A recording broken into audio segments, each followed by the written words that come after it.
Welcome to the Upbuild Enneagram Library. Drawing on years of teaching, coaching, and lived experience, we've created this podcast as a deep library of Enneagram knowledge to support you in the most important journey there is, the journey from the ego to the true self. Hey, Rasanath. Hey, Gustavo. Great to be back. We are discussing today Type 7, the Enthusiast. The 7 energy is one that is immediately uplifting when we get to the essence of it. I'm looking forward to exploring more with you. Let us start with the essence qualities of the 7. The essence qualities of Type 7 are joy, gratitude, and freedom. That's why when you come in contact with a Type 7 on the Enneagram, you experience this lightness. Even at the lower levels of consciousness, we'll talk about that there is a sense of like, life just doesn't get to me. Or putting it the other way, I am not going to be brought down by life. So I'm just going to stay above all the difficulties and pain that life has to offer. And when 7s are really healthy, they live the essence because they have learned how to transform the more difficult parts of life into very meaningful and joyful experiences. There is a certain, again, just like the Type 5, you will see this with the Type 7 too, there is a childlike way of going about life, a childlike joy about life. But at its healthiest, it's not at the cost of avoiding the difficult, the more painful parts. Speak a little bit about the basic fear.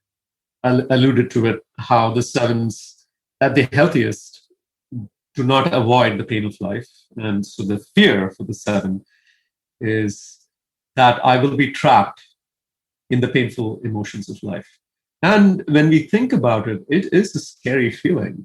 Just thinking about how we can just stay forever dealing with the difficult, the not interesting parts. So it's not just the difficult, right? It's just also the not interesting parts of life.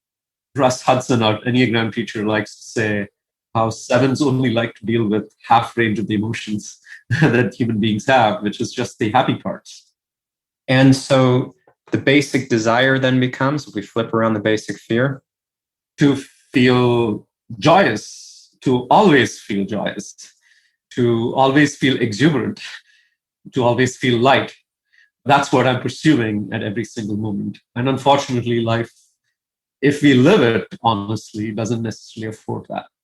I want to feel light, free, and fulfilled, always, all the time. And anything that conflicts with that, I don't like it. And I'm going to avoid, I'm going to do all kinds of things to maneuver around it, which we'll see as we go into the levels of consciousness, can distort reality. So let's go into the levels of consciousness, starting with the creative. At the creative levels of consciousness, just like with any other type, Type 7s also recognize that life itself is the biggest gift that we can get. The fact that we have life gives us the opportunity to experience so many things. And that experience of having life, the ability to live itself, is very fulfilling. And at this level of consciousness, they're not necessarily avoiding the difficult parts of life. They understand, and they don't want the difficult parts of life. It's not like they say, okay, bring on the difficulty. That's not what this is about. But at the same time, there is an acceptance that to live means to have the sunny and the rainy parts. And life is like, it feels like the colors of the rainbow. And for the rainbow to appear, then we need both the sun and the rain.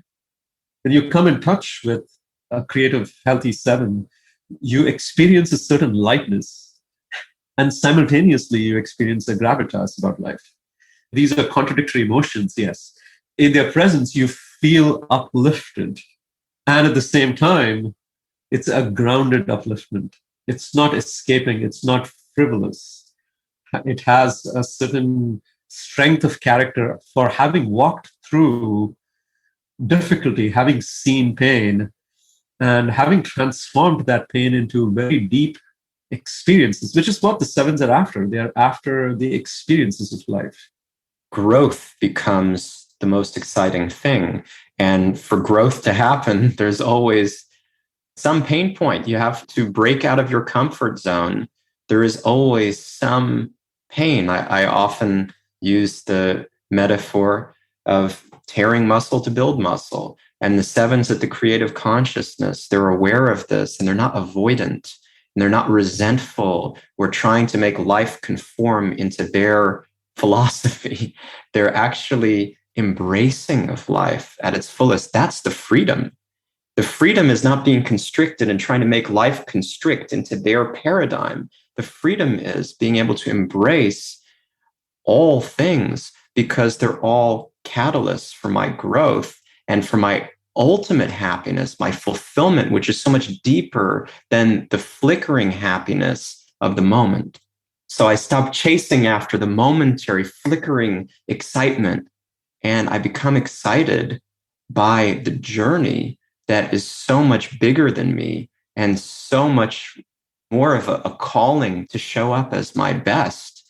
And that is a deep experience. The experience of presence is just what you described. Every moment is so precious. Every moment, it's such a big gift. And when we are present to the moment, the gifts that a single moment gives us is enormous. Most of us live our life not being present. And especially for the seven, living life without that presence means escape. And we all escape in different ways. And the sevens escape into just the happy parts, quote unquote, the happy parts of life. And the happy parts of life look very different for a creative seven than from an average seven that you'd meet on the street. The creative seven sees happiness in different places. It's not just about like, oh my God, I went on a roller coaster. Now I'm really happy. Or I drank so much with my friends and that was amazing. Woohoo, you know? I find happiness in a very, very different way. And the greatest source of happiness I see is actually within me. And that's very different because sevens are they're externalizing life. They're externalizing life is actually within, but it's all about the external experiences and chasing one thing after the next and the restlessness. And life becomes inner directed and it becomes so much bigger than the limited, fleeting experiences of shallow pleasures, superficial, momentary. I satisfied my mind's desire for something exciting. So what happens as we get to the controlling consciousness? The desire to outrun the pain of life takes over. So when the sevens experience natural pauses of life, for example, yeah, life has a routine. Sometimes certain moments you're just doing simple tasks of life. And sometimes that happens regularly. Day 1, day 2, day 3, you have to just go through a routine. I come home from work, I eat, I go to bed, I wake up, and I go back into work. We're all very familiar with routines. Sevens have a very big challenge with routines. And because routines can feel very boring really quickly. And when I have to deal with the natural pauses of life, the natural routines of life, somehow the undealt with pain, things that I have escaped from, haven't really dealt with, start to resurface. And so now I feel that I have to outrun the pain of life. And again, it is when somebody's so oriented towards feeling joyful at every moment, that can feel very threatening. It's so important to understand what the suffering is internally. And then also recognizing that we can't really escape. We can't just keep distracting ourselves. And at the controlling levels of consciousness, I say, in the sevens, unconsciously try to outrun the pain of life. And this manifests in the form of restlessness. So I am sitting in a meeting Monday morning, 9 a.m. I had an amazing time over the weekend. I didn't sleep much. I hung out with friends. I watched a lot of movies. I played board games. I went to the bar. I didn't get a lot of sleep. And now Monday morning is here. And this 9 a.m. meeting just doesn't have the same caliber of excitement as all the different things that I did over the weekend. And so I'm sitting in the meeting, and everybody there can experience my restlessness. I am pulling out the phone from my pocket. My legs are shaking underneath the table. And the message, the body language is just clear. I just want to be out doing something else because this meeting is just too boring. It's making me feel trapped. And that's the experience that somebody who is working with or is interacting with a 7 at this level of consciousness experiences.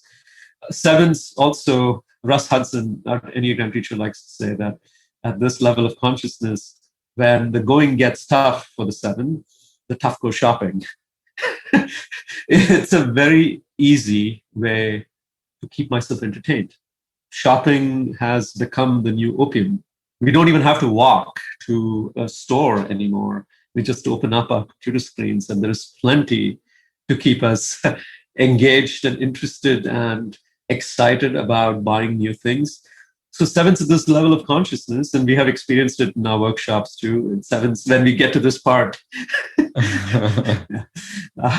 7s very excitedly and at the same time with the feeling like, oh, I just got caught, share how, buying shoes that they never really use, and their closets get filled with shoes, clothes, gizmos, things that they don't necessarily use or might use once or twice, but they just have this excessive consumption. And the idea behind the consumption is to experience one moment, fleeting moment of excitement, then on to the next one. Commitment also becomes a pretty big challenge for the 7s at this level of consciousness, because when I commit to something, that means I have to deal with the difficult parts of the commitment. It's natural. Every commitment brings with it the glorious parts and the not so glorious parts, the icky, mucky parts of it. At this level, I know that as a 7, I know that if I make a commitment, will have to deal with those parts, and it feels like a trap. Yeah, not only that, but the moment that I commit to something, I've closed out on all other options. That's in relationships, that's in work, that's, projects, personal habits. It's so hard for me to stick to something. Oftentimes I will commit, but I won't really commit. I'll commit because it's exciting in the moment to commit to something, but then I've just closed out all other options. So am I really committed? No, because my freedom is being constricted and I live for freedom. Really, freedom, baby. That's my motto.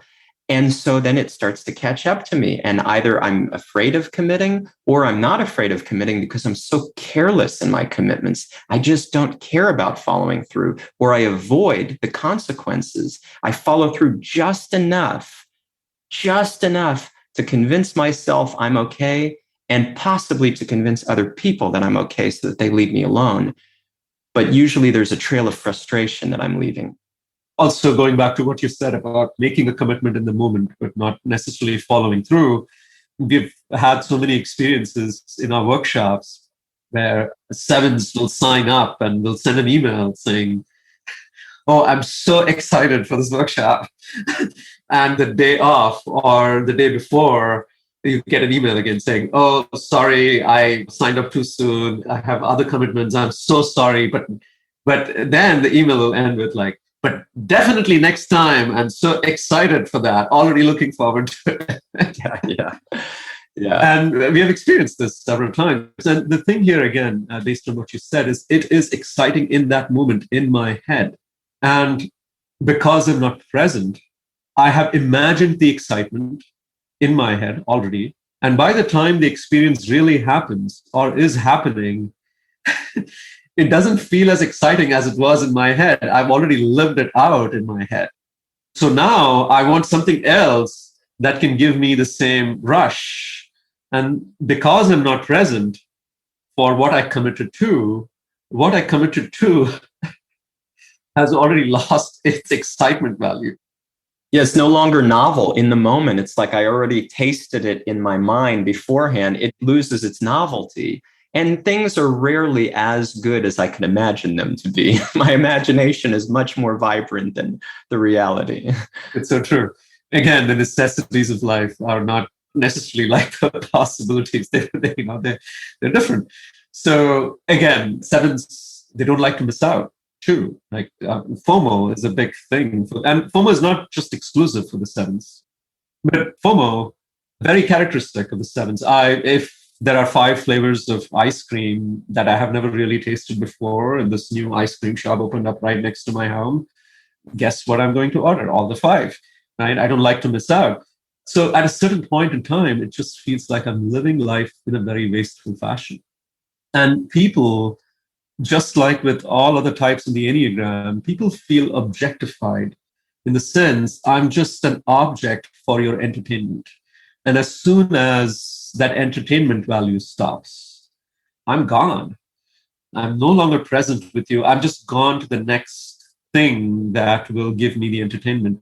And relationships can become really difficult. Intimate relationships can be even more challenging at this level of consciousness because, yes, the other person in the relationship can experience a lack of commitment to the relationship and can feel like, well, I just am only an entertainment value to this individual. Yeah, and the complaint is often shallowness, superficiality. I love to share that sevens are not actually shallow and superficial. They're living in such a way that it can feel like that. But generally, what we see is sevens actually are very deep people. Every person is deep at heart, but they're not staying in one place enough for you to be able to discover that. They're just bouncing around. We give the image of like an electron in a molecule. They're bouncing off the walls. And so people don't get to experience any depth because how can you in that state? But just before we see how that gets even more out of control and the destructive, I want to take one moment because many, many 3s in particular, achievers, often mistype as 7s. And it's because they share a behavioral pattern of being go-getters. They're both very externally oriented. They're good at making things happen. They come off as strong. That's how we look at the go-getters. And they can get a lot done. They're strong personalities, right? And they can feel, just as you described in that meeting, the restlessness, even the foot moving around, the leg moving around, getting out the phone, I'm disinterested, I'm disengaged. All of that can happen with any of the types, but especially with the 3s. But the reason is different. And this is so critical to understand. The reason is different. For the 3, it's, I'm not valuable enough in this moment. I can't feel my value. The center of attention is on somebody else. I don't get to make my mark. So what's the point? And I don't know that that's what's happening usually. I think I'm just looking for more excitement. But for me, the excitement is in being able to shine. Whereas for the 7, it's like a stimulation, anything. And I often like to think about the way they use their phones differently in this situation. We may have talked about this. The 3 is going to be like texting somebody to make them laugh so that they can feel like, yeah, I'm funny. See, I make people laugh. I'm a great personality. Or they're getting their work done. Because, see, I'm a busy person. I'm important. I'm sending out emails all the time because if I waste one moment, I'm just too important for that. The 7s are playing games. They're just having fun. And the 3s think that they're fun because that's a good thing to be, but it's a very different thing. We have to see what's going on beneath the surface, and we have to courageously confront that because the 3s will often feel ashamed that they're not 7s, that they're looking for something else. No, I'm a 7. I really am a 7. I was doing a deep dive recently with someone who identified as 7 and was happy owning, like, the name Enthusiast. That sounds right. Like, that's who I am. And in digging deeper, it became more and more evident that it may not be a 7, but a 3. This happens regularly. And part of the challenge is that the word ambitious has started to become a cliche and not so liked. And 3s feel sometimes ashamed of their own ambition. It's easy to identify as a 7. I'm fun-loving, I'm exciting, I'm doing all these different things. And oh yeah, like, yes, I do have some challenge with commitment. I'm not very disciplined. But to really own what's going on inside, this is true for all the types in the Enneagram, to really own what's going on inside takes digging in and honesty. Yeah. And it's a learned practice. We're not used to it. We're not taught this. It's not valued in our society, sadly. I mean, that's why this work is so critical to us. We want to offer this learning, this practice of introspecting and having courage to face ourselves. So please take us into the darkest part of the 7 before we come up to the beauty of the 7 through a practice. So the destructive consciousness, and then you can take us into the practice to wrap us up. At the destructive levels of consciousness, the pace of life only increases. And so they're living their life fast and in style. And because of the speed at which they're living their life right now, it becomes reckless. And that recklessness eventually gets them to stop, but many times through an accident.